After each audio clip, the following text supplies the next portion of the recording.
Hi, welcome to my next Thursday video. Today I'm making this video for my very sweet Christian follower. If you're not into, I'm going to tell the dream I had about Jesus and a few other dreams I've had about praying and some interesting dreams about churches. Uh, so, um, this is a lot of this is for my very sweet Christian follower who listens to all my videos about shamans. But I have had beautiful experiences with Jesus, with Christ, as many experiencers have. I don't understand it necessarily. Um, like why some people are like, how is Jesus in everyone's experience? But I don't understand. Omnipotence, omnipresence is like a real thing. You know, angels, Christ, like Archangel Michael, archangels, they can be everywhere at once, as far as I can tell. Um, so here's my stories with that. Part of why I'm telling it, not just for my follower, but also I have a very sweet minister friend who he's like into spiritual experiences and IANs, near-death experiences, and he's like a retired minister after like 40 years. And I was putting my story as part of a speakers bureau, and he really encouraged me to tell the dream I had about Jesus. So he thinks it's a really important part of my story. So I'm going to tell it today. I don't always like to bring my experience into like religious experiences, just especially because of my triple faith background like triple philosophy background of Judaism from my dad, Christianity from my mom, and indigenous spirituality from my stepdad. I really love blending them all the time. So whenever I have it, like whenever there's like, I just I just try to like skip over some of the religious stuff. So unless I'm gonna say I love my whole family. But anyway, I have had experiences with Jesus, so I will share some of them. I will share them now. I wasn't raised Christian. I was raised totally Jewish, and but in high school I found out like that my mom, I guess I don't even know if I knew she'd converted, but she converted from like coming from 200 years of Methodist ministers. I did a video about like me finding out about that. My great grandparents built a church in Mexico where my grandmother was from. My great grandfather like is in a book because he was killed for preaching. The family story is that he was killed for preaching against slavery during the Civil War. In the book, it's like just kind of paints a really lovely picture about his dedication to his ministry and preaching in Missouri, and that he was shot for it. So, yeah, I didn't know anything about that. I thought I was all the way Jewish. So it's not like I just like to have both. I do feel like I have a really strong Christian side I like to be connected to. I also really love my Jewish side. Okay. And obviously my stepdad was a huge part of my life and my spiritual experiences. Okay.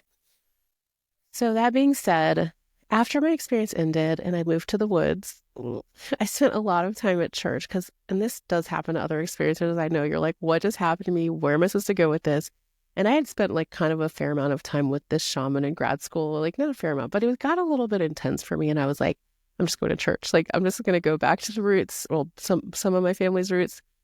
And I started going to this really sweet Episcopal church. I started like teaching Sunday school there. I taught the children's choir. I what else did I do there? I don't know. I did like everything because it was like there wasn't that much to do in this town, so I was always there, and I could always feel like reading the gospel. Like it really always reminded me of my experience. So, anyway, during that time, I started to have dreams about these dreams that like I would go to this dream church in my dreams, and it was like usually I would be like walking down the street and I would see this beautiful light-filled church and I would go in it. And it was like this place of renewal. And it didn't look like the church I was going to in real life, but I would have different dreams set there. And I would always be like, oh, there's that church again. I'm going back to it. That's nice. And that was cool. So that was kind of my first experience with that. And then I moved back to New Orleans and I decided my experience wasn't real because I just was like, okay, this guy Jonathan's never going to come meet me. That's an angel that I had a dream about. I know it sounds really weird, but it was my reality. I was like, I guess this was all fake. I'm just like, I'm not seeing this light anymore. Like I was it just it's not as bright like once it ended. So that I was like, whatever, I don't care. But like right that summer when I moved back to New Orleans, I remember having this kind of really prophetic dream for my own life where I was surrounded by a bunch of angry people and everyone was just yelling and yelling at me. And that's kind of where my life went for a few years when I was like not in touch with my heart or my experience at all. And I was in denial about it. It was just so much to try to make sense of. But I was in this dream and everyone was yelling and yelling. And I remembered I could pray the Lord's Prayer. And like, I just started praying it in the dream, like, Our Father who art in heaven, hallowed be thy name, and go praying. And then like, as I prayed that prayer, I started rising up like higher and higher, like somehow my body in the dream was actually like rising and rising. And then I like popped up into like these clouds and there was all these really happy people around me and it was really beautiful. And, it was like really cool. And everyone was like, Rebecca, you're back. Hi, welcome. Hi. They were like all really happy in the dream. And I always remember that. And I woke up like, it just felt like one of my big kind of like bright dreams. So yeah, prayer is really powerful. That was something that dream showed me. So, and that was the Lord's Prayer. So I don't know, you don't have to pray that prayer, but it did in the dream. It's like what I prayed. And it helped me. So, and then, um, I've had dreams about going to these dream churches. Sometimes, like more recently, I've had dreams where I go into a church, but like it's more of like a traditional church, and it's they're like in the dream. This is kind of intense. They're putting on a play at the front of the church, and like anyone who's questioning or wondering about God, like we had to be up in the attic. And like we could kind of see that they were putting this play on at church, but like there's me and a few other people that are like curious about God and asking all these questions, but we're like in the attic. So I thought that was kind of like metaphorical. Um, it wasn't like a bad feeling. It was just like, oh, that's where they're putting the play on. And this is where we can ask like wondering questions and like explore. And then another one I had like that was I walked into a church and in my dream, like just a couple months ago, and the ceilings were really low and it seemed like a really nice church. And I got in there, I was so excited to find this church in my dream.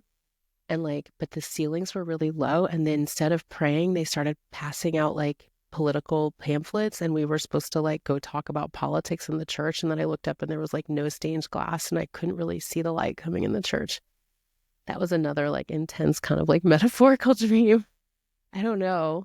I don't know what all that's about. I'm very, it's kind of interesting. I like to go to like the pretty nice church where I chill out and like it's really like it's peaceful. So, but I have had a few of those like metaphorical dreams too. Um, so anyway, the big dream about Jesus, if you've been waiting for this, here it comes. I I had this dream, I think it was 2019. So it had been a while. Like I was starting to accept my experience. I was in and out of church and synagogue at the time. Um, I've always kind of kept going to both. And so just keep in mind that I wasn't raised Christian. I wasn't raised to like think of Jesus in certain ways. I wasn't even raised to think about Jesus, but in this dream, like I'm walking up to Jesus and he's huge on a throne. And like Jesus on a throne was not part of my vocabulary, even though I'd been to church, like, I don't know. It just what he was. He was in the throne and he was huge, huge, huge, huge, huge, like ginormous, like as big as a building. And as soon as I saw him, I was like really excited to see him. Like, oh my gosh, it's Jesus. I want to go kiss his feet. Another thing I wasn't raised to do, like kissing Jesus's feet. I don't know. But in the dream, my soul wanted to do that really bad. And I was like walking up and I was like so excited. I was going to go like put myself in his feet. And as soon as I started to walk up to him to do that, he grabbed my hand and took me up and sat me in a throne next to him. And we got to be the same size and his hands were out and he was holding hands with like an infinity amount of people. Everyone was in their own thrones and his love was going from his heart out to everyone. And it was just like all of infinity, all of his love was going from his heart through his hands to all of these people, with the love flowing through all of us and like in our own thrones. I don't know why I had that dream. I guess there's a lot of interpretations for it, but I just woke up feeling really connected to Christ and like he really cared about me, but he also didn't want me to he didn't want to have an ego trip about how powerful he was. Even though like in the dream he was huge and in a ginormous throne, and then he was like, I think he was trying to say like, I'm your brother. Like we can all do this together. It was really, really beautiful.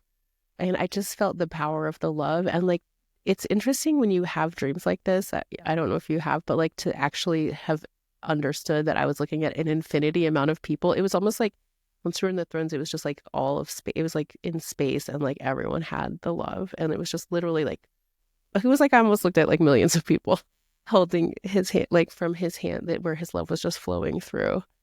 It was super powerful. That was my dream about Jesus. Those were all my dreams about churches and prayer. Um, it's really a gift to have dreams like that. Yeah, so that dream was cool. And the minister has really encouraged me to include that as part of my, like story in this book because, it was after my experience. My experience ended in 2008, but the dreams and like my spiritual exploration and like wisdom I've gotten from my dreams has, continued sometimes.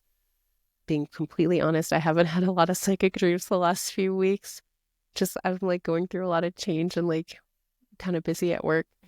So I will say like when I have a lot going on and my brain is kind of full, I don't have like as many psychic dreams. I don't know. I'll keep you posted. I have had some, but I like to have like crazy cool ones. Let's see if there's any other dreams like related to Jesus, angels, church. I mean, yeah, those are the kind of main ones about that. And I do have dreams about angels. Um, Mostly they're like holding hands with me in the light. I had some of those like this past summer. So I don't know. I don't know what makes people have dreams like that, and I don't know why that dream came to me. I do have like a pretty active connection to Christ and Jesus. I talk to him a lot and work with him a lot. It's very healing. I work with him in my healing work. But, again, I didn't have religious trauma. I wasn't even raised Christian. I just came to know his essence and spirit and beauty and like strength through my healing journey. So if you've listened to this and you're like not into Christianity or Jesus, I'm sorry. I have a lot of fair amount of clients that have been really wounded in religion, and I definitely want to respect that. But also my sweet Christian follower who listens to me talk about shamans every week. I just had to tell her these stories and anyone else who's into this. So, thank you for listening, and I love y'all. And I'll see you next Thursday. I hope this was a cool video. It was interesting, and I hope that you're able to feel the love in whatever way makes sense for you. Okay, bye.